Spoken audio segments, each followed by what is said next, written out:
جب آپ بینچز بناتے تھے اس وقت قاضی فائز عیسیٰ معتبر نہیں تھے، قابل نہیں تھے. قاضی فائز عیسیٰ کو آپ نے کسی بینچ میں شامل نہیں کیا. اس کا جواب ہے آپ کے پاس؟ نہیں ہے جواب، کیونکہ آپ بغض کے مارے ہوئے تھے. بسم اللہ الرحمن الرحیم. میں ہوں طارق سمیر، ڈیلی ممتاز ڈیجیٹل کے ساتھ. ناظرین، آج دو بہت بڑی خبریں ہیں. ایک خبر یہ ہے کہ صدر عارف علوی جو ڈینٹسٹ ہیں، 5 سالہ مدت پورے ہونے کے بعد انہوں نے اپنے دانت دکھانے شروع کر دیے.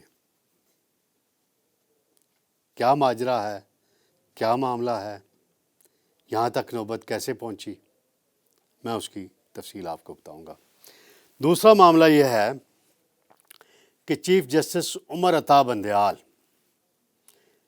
جنہوں نے تقریباً 2-2.5 سال ہو گئے ہیں نئے نامزد چیف جسٹس جناب قاضی فائز عیسیٰ کے ساتھ جو سلوک کیا، وہ ایک ہماری تاریخ کا بھیانک باغ بن چکا ہے. اب جب وہ سبکدوش ہونے والے ہیں عمر عطا بندیال، تو اب ان کو بڑا بھائی اور معتبر قرار دے رہے ہیں اور قابل جج قرار دے رہے ہیں. یہ کیا معاملہ ہے؟ کیوں قابل جج قرار دیا؟ کس موقع پہ دیا؟ اس کی میں تفصیل بتاؤں گا. اور آخری معاملہ سب سے اہم عوامی مسئلہ سمگلنگ، مہنگائی، اس پر میں بتاؤں گا کہ کیا اب قومی اداروں کو، حساس اداروں کو، حکومتوں کو پتہ چلا کہ 29 سیاستدان سمگلنگ میں ملوث ہیں، افسران سمگلنگ میں ملوث ہیں. پہلے سوئے ہوئے تھے، کیوں سوئے ہوئے تھے، کس نے جگایا، اس کی میں تفصیل بتاؤں گا. سب سے پہلا معاملہ ناظرین، عارف علوی پریزیڈنٹ آف پاکستان ہیں. ان کی آئینی مدت 9 ستمبر کو مکمل ہو گئی، لیکن رضا ربانی کا شکریہ کہ انہوں نے 18ویں ترمیم میں یہ لکھ دیا تھا کہ جب تک نیا صدر منتخب نہیں ہوگا تو صدر کنٹینیو کرتا رہے گا. اسی آئینی آڑ میں اب وہ یہ پیپلز پارٹی اور نون لیگ نے کی تھی. جو ترمیم اچھی لگی اس پر صدر صاحب نے انتخاب کر لیا اور کنٹینیو کریں گے. صدر صاحب نے کچھ یقین دہانیاں کرائی تھیں کچھ اہم شخصیات کو، لیکن اب اطلاعات آئیں. ابھی میں جب پروگرام ابھی آپ کو ریکارڈ کرا رہا ہوں تو اس وقت اطلاع آئی، بڑی خبر آئی ایوان صدر سے، لیکن ابھی سرکاری طور پہ خبر نہیں آئی. سورسز کے، کریڈیبل سورسز کے ذریعے خبر آئی ہے کہ صدر الیکشن کی تاریخ دینے والے ہیں اور امکان ہے کہ وہ بہت جلد اس کی اناؤنسمنٹ کر دیں گے اور الیکشن کمیشن کو ایک خط لکھیں گے. یہ معاملہ ہے کیا ناظرین؟ اس کا میں تھوڑا بیک گراؤنڈ آپ کو بتاتا چلوں. الیکشن کی تاریخ دینے کا تنازع کیا ہے؟ 2017 کا الیکشن ایکٹ میں ابھی حکومت نے جانے سے پہلے پی ڈی ایم نے ترمیم کی. اس ترمیم کے نتیجے میں انہوں نے ان کو یہ پابند کر دیا کہ الیکشن کی تاریخ اب جو ہے صدر پاکستان نہیں، الیکشن کمیشن آف پاکستان دے گا. کیونکہ ذوالفقار علی بھٹو کے دور میں یہ اختیار الیکشن کمیشن کے پاس تھا، لیکن جب ضیاء الحق نے مارشاء اللہ لگایا، 1985 میں الیکشن ہوئے، تو یہ اختیار صدر پاکستان کے پاس چلا گیا. لیکن یہاں معاملہ یہ ہوا ہے کہ حکومت نے سمپل میجارٹی سے قانون سازی کی ہے، ایکٹ پاس کیا ہے، آئین میں ترمیم نہیں کی. اس وجہ سے یہ کہا جا رہا ہے کہ صدر کا یہ کلی اختیار ہے. میری رائے میں اس میں تھوڑی سا کنفیوژن یہ ہے کہ صدر پاکستان کے پاس اس وقت رائٹ آتا ہے الیکشن کی تاریخ دینے کا آئین کے تحت کہ جب ایک وزیر اعظم کے خلاف عدم اعتماد کی تحریک آتی ہے، وہ کامیاب ہوتی ہے اور نیا قائد ایوان الیکٹ نہیں ہو سکتا اس اسمبلی سے. اس صورت میں جو اسمبلی ٹوٹے گی اس کے مطابق صدر کو یہ اختیار ہے کہ وہ نگران حکومت کی تشکیل دیں گے از خود. یہ نہیں ہوگا کہ قائد ایوان اور قائد حزب اختلاف جیسے ابھی راجہ ریاض اور شہباز شریف نے کیا کہ انوار الحق کاکڑ کو نامینیٹ کر دیا. صدر پاکستان خود نگران وزیر اعظم بنائیں گے، نگران کابینہ تشکیل دیں گے. یہ اختیار اس صورت میں ہے، لیکن یہاں صدر صاحب کہہ رہے ہیں جی میرا اختیار ہے، تو دیکھ لیتے ہیں اگر وہ تاریخ دیتے ہیں تو وہ کیسے امپلیمنٹ ہوتی ہے نہیں ہوتی۔ وزارت قانون سے بھی رائے لی گئی، تو وزارت قانون نے بھی جو رائے دی اس میں انہوں نے یہی کہا کہ الیکشن ایکٹ میں ترمیم ہو چکی ہے، اب یہ اختیار جو ہے الیکشن کمیشن کے پاس جا چکا ہے۔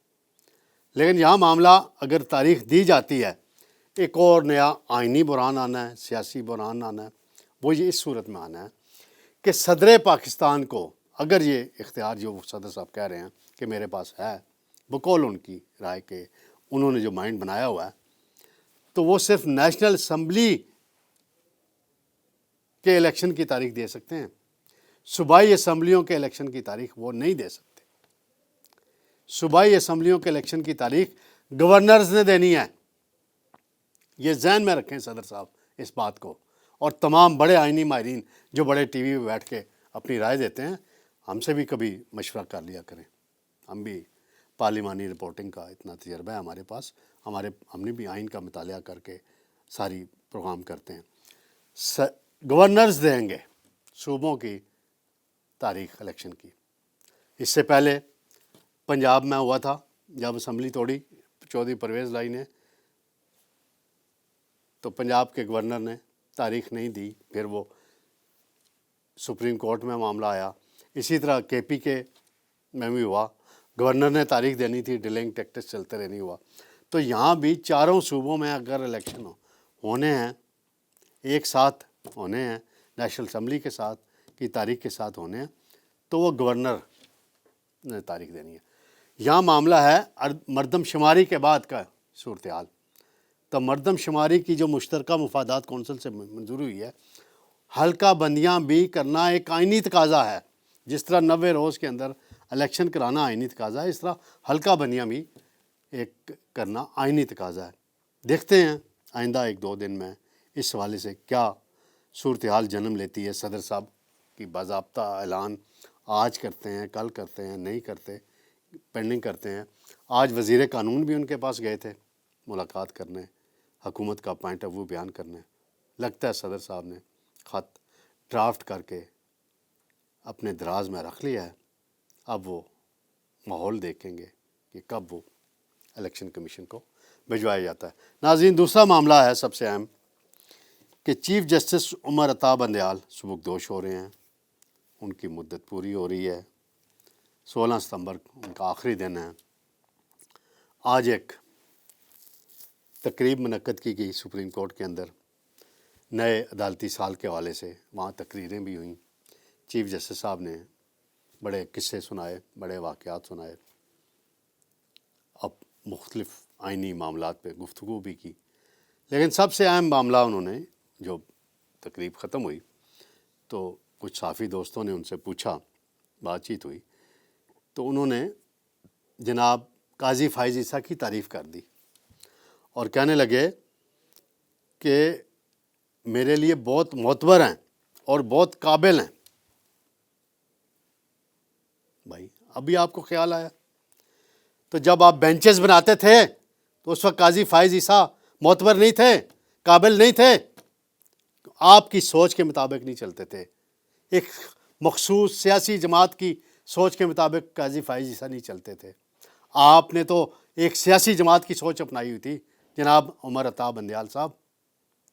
آپ تو کسی ملزم کو اگر پکڑ کے گرفتار کر کے لایا جاتا تھا، آپ اس کو ویلکم کرتے تھے، گڈ ٹو سی یو کہتے تھے عدالت میں بلا کے، پھر آپ معذرتیں کرتے تھے، میرا یہ مطلب نہیں تھا، میرا وہ مطلب نہیں۔ قاضی فائز عیسیٰ کو آپ نے کسی بینچ میں شامل نہیں کیا، اس کا جواب ہے آپ کے پاس؟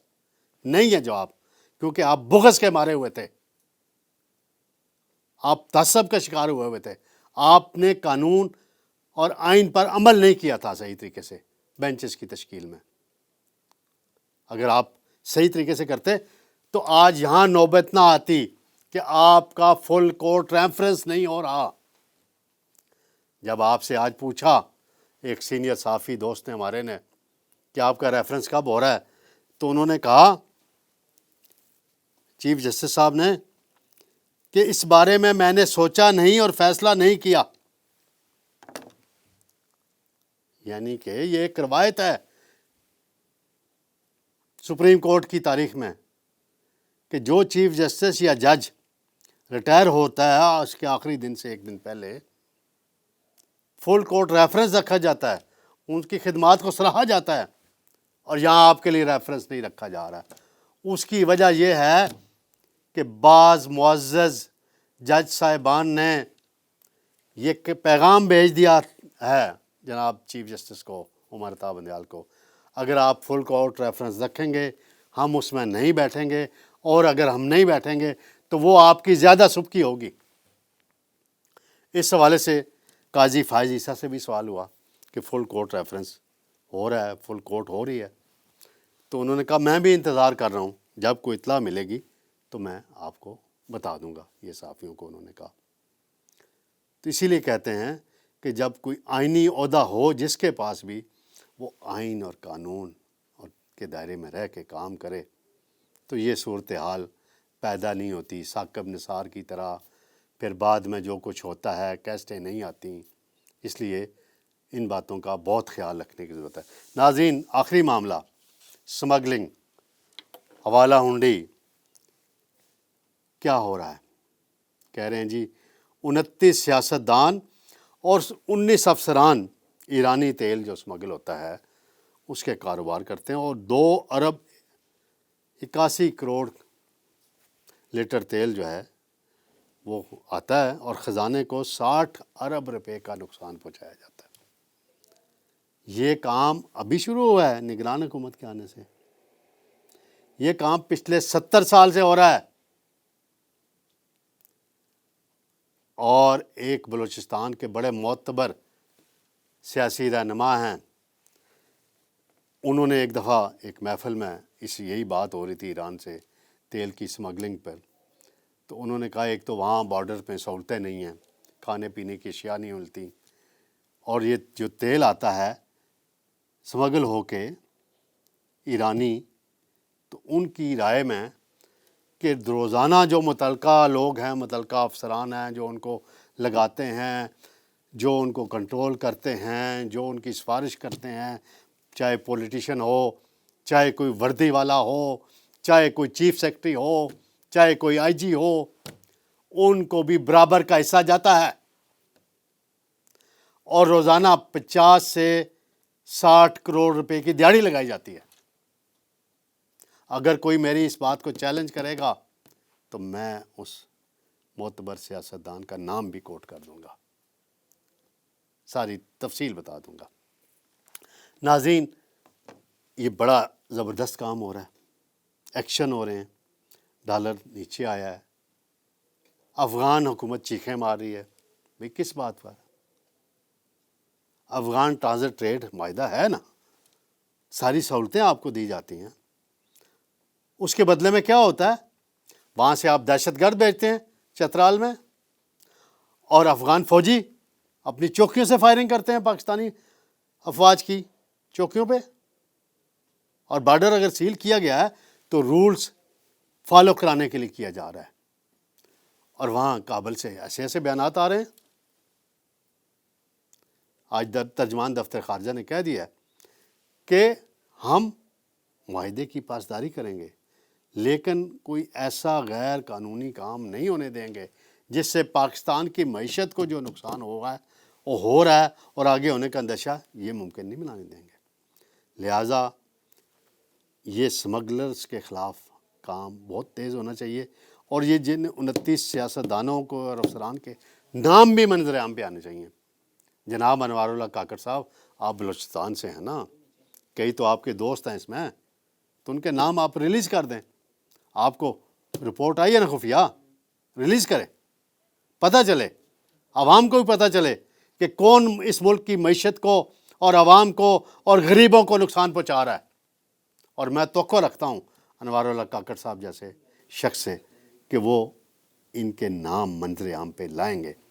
اگر نہیں ہوتا تو سینٹ کے فلور پہ سب کو یہ آواز اٹھانی چاہیے, سینیٹرز کو آواز اٹھانی چاہیے. اور میرا خیال ہے کچھ سینیٹرز بھی اسمگلنگ کے اس کاروبار میں ملوث ہیں.